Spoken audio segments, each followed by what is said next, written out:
to Salutations. I'm a writer, editor, traveler, but more importantly, lover of milkshakes. Milkshakes are the Super Saiyans of desserts, the evolution of ice cream, the answer to all we alone in the universe. And what better way for you to explore milkshakes in this beautiful city than with me? I'm Randy Winston, and you're watching Milkshake Scholar. How sweet it is.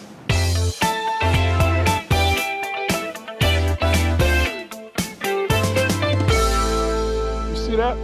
See what I'm looking at? See what you're looking at? Fashionable, classy, chic. Kind of like the place that we're going today, field trip time. The Burger Garage, Long Island City, Queens. Kind of like our guest, Naana Ohene, head designer, founder, YIRENKYI. We're gonna go talk, chop it up, milkshake time, burgers, everybody. Let's get out of here.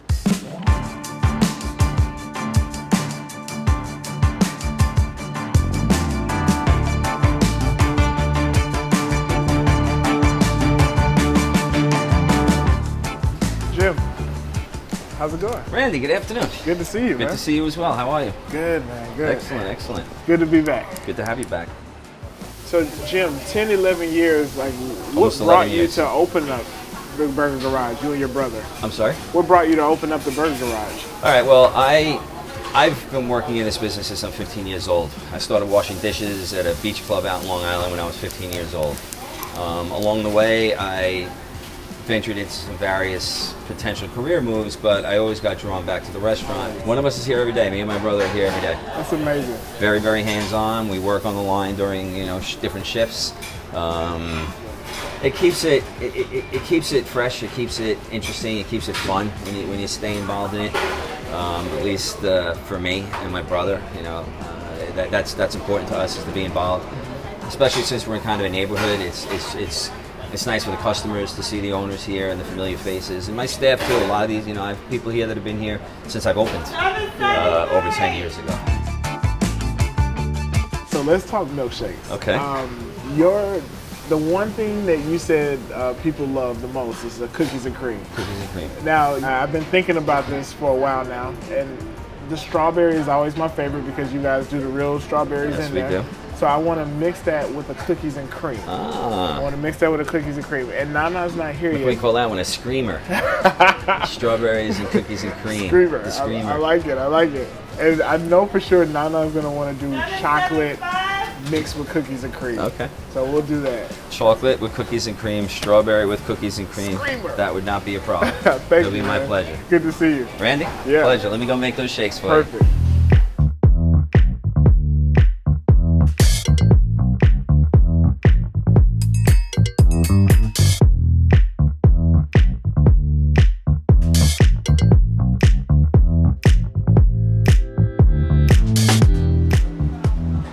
Nana's here, Nana's here.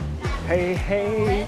What up? How are you? Fantastic. Yes. Welcome. All right. We made it. I did. You made it. We're finally doing this. We're finally doing it. We've been talking about this forever. We're finally here. Yes. Welcome to Milkshake Scholar. Thank you. Thank you.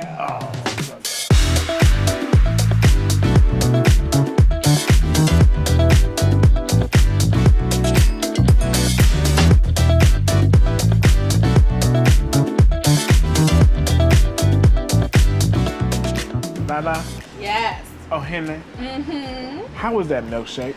So Randy, they don't call you the scholar for nothing.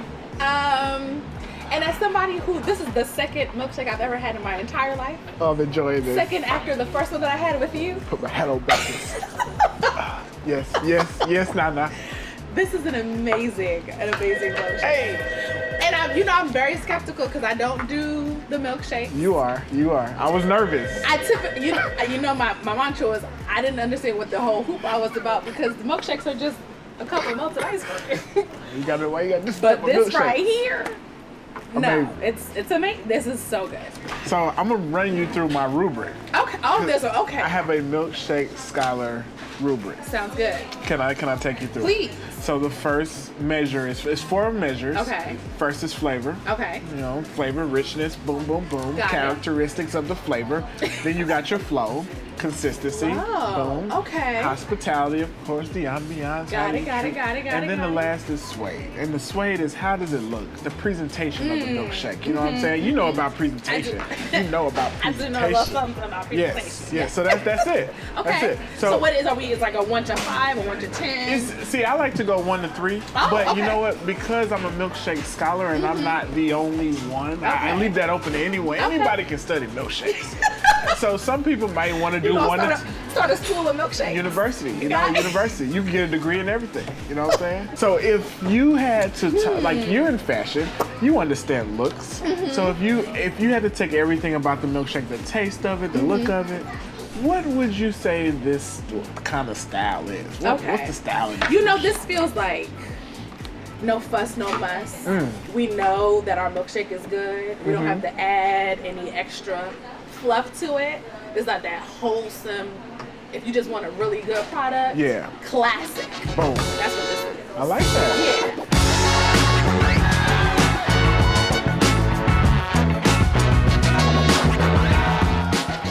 You started making your own clothes for yourself. Yes. At one point. Yes. Tell me about that. Yeah. So you know, I'm a thick-um. I'm a big girl, and so it was really hard growing up finding cool clothes for, you know, your average teenage girl. And so I literally was shopping in the same stores that my mom and my aunts were shopping in. And I was trying to find creative ways of like making these, you know, more mature clothing fashionable for somebody who's 15, 16 years old. And so I would cut shoulders off things or like cut slits to make, you know, things a little bit more revealing, or, you know, taking the hems up of all of my dresses were tucked up a little bit. So that's kind of how it started. And then it was in 2007, I'll never forget this. This was like, I don't know where skinny jeans came from, but everybody was wearing them. And I needed a pair. And all of the stores, Lane Bryant, Ashton store, like the taper of the leg was just never right.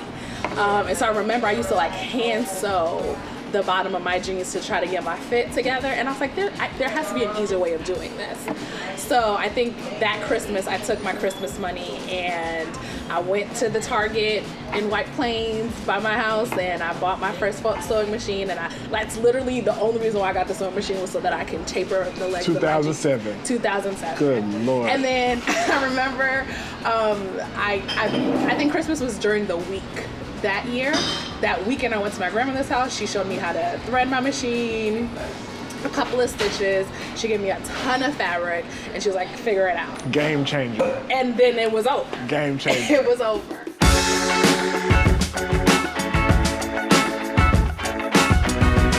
All right, so check this out. I have a story from my childhood about clothes. Yes, I would love to hear that. You know, so me and my dad, on Sunday mornings, he would have to tie my tie for me when I was a kid. He'd get behind me and do all that stuff. Okay. And I was never paying attention. And the whole point of a man, like a father doing, or uncle, whoever doing it for the kid, is so that, you know, you can see how I'm doing it, you can do it yourself. But I was just like, yo, you gonna do my damn time? Shit, all right, cool. And so my dad was like, are you learning, whatever. So I figured out, if I just loosen this motherfucker up, loop it over, put it on the hanger, put the hanger at the back of the closet where he can't see it, every Sunday, I'm not asking you. And so I would literally get in the hallway and just be like this. And he'd be like, you tying your tie? I'm like, yeah, yes I am. Tying my own tie. That's a damn shame. But I appreciate the hustle. I do know how to tie a tie now. Okay, well, thank God. I do know how to tie a tie. Yeah.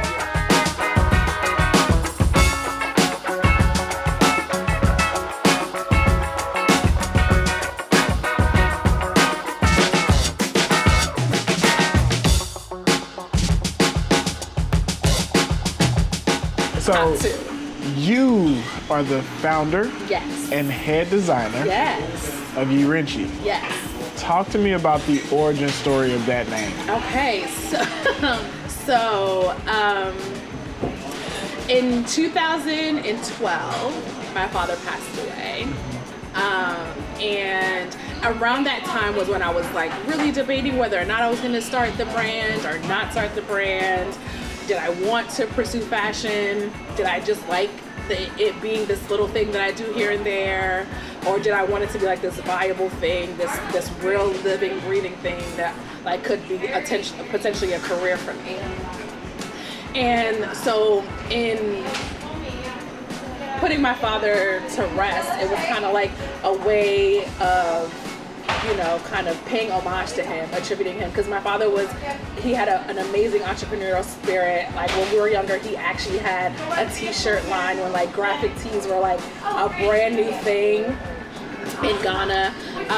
And so he's always been really fly and like really cool, and I'm definitely my father's daughter, like, you know, big personality, huge spirit, like just loves to see people laugh. And so in thinking about starting this new venture that is so closely tied, of course, to fashion, but really kind of stepping out of myself and really putting myself in a place to be judged and, you know, critiqued and all that kind of stuff, it made me proud to think about my dad. And unfortunately, him not being able to see me at this point was like tying him into this would be so important. So YIRENKYI is my father's surname. And so I decided that it meant something personally to me. It is me, like it's literally, my middle name is YIRENKYI. And so I am YIRENKYI. So it's just kind of like, and that's why that's my handle on IG and all that kind of stuff. Like, this is who I am.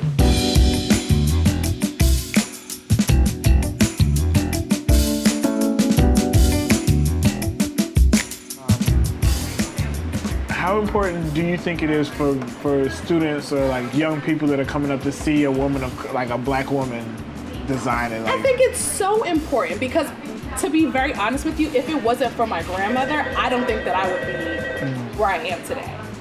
Like you were saying, like I was getting custom made clothing made for me at very young. I literally saw how she would lay all the fabric out on the, you know, on the carpet, and she would make her own patterns and cut everything out. Like it was so the idea of making my own clothes wasn't far-fetched because I knew somebody who was doing it. I knew somebody who I've helped do it. You know what I'm saying? And so seeing yourself in another person, knowing that it's possible because you are attaining it, is fundamental in everybody else that we hope to kind of follow our lead or, you know, fill our shoes in the future. I forgot which author it was. There was an author out there that said that it was Toni Morrison. Toni, she was talking about how she didn't like the books, like some of the books that she was working on, or like the books that she was reading. Write your own book. Yeah, write your own story. Exactly. And that's it. Literally, I mean, this was birthed out of, you know, necessity.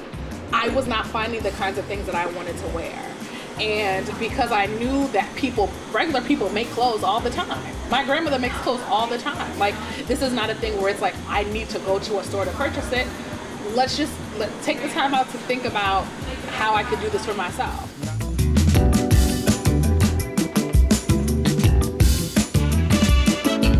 Can I talk to you real quick? Yes. You and Obed have a podcast. The new baby. Work Bae. Yes. So y'all used to work together. We used to work together. So where'd that come from? Where did the podcast come from? So it's a really crazy story. We talk about it in our first episode. Obi and I kind of became fast friends working for this nonprofit in New York. I like that, fast friends. Yeah, like it was our chemistry was really easy. It wasn't forced conversation, but we really got to know each other and kind of our working patterns. And as Capricorns, we're hard workers, we're diligent. We're the person in the when you're having a group project who's like leading the whole situation. But like even Obi makes me feel like I'm slacking. Like he is on it, and that's so important because like when you're doing something, the one thing about YIRENKYI, and everybody's always told me, you need help. You need a partner. You need somebody to kind of piggyback on it. I never felt like I could trust somebody with that. And so moving on to this, it was like, let's see how this is gonna work. And it's been really, really refreshing to have somebody who's, you know, focused and like as invested in it as you are. It's really been great, and the response has been really great, and people are really enjoying it. And so we're gonna do this until the wheels fall off.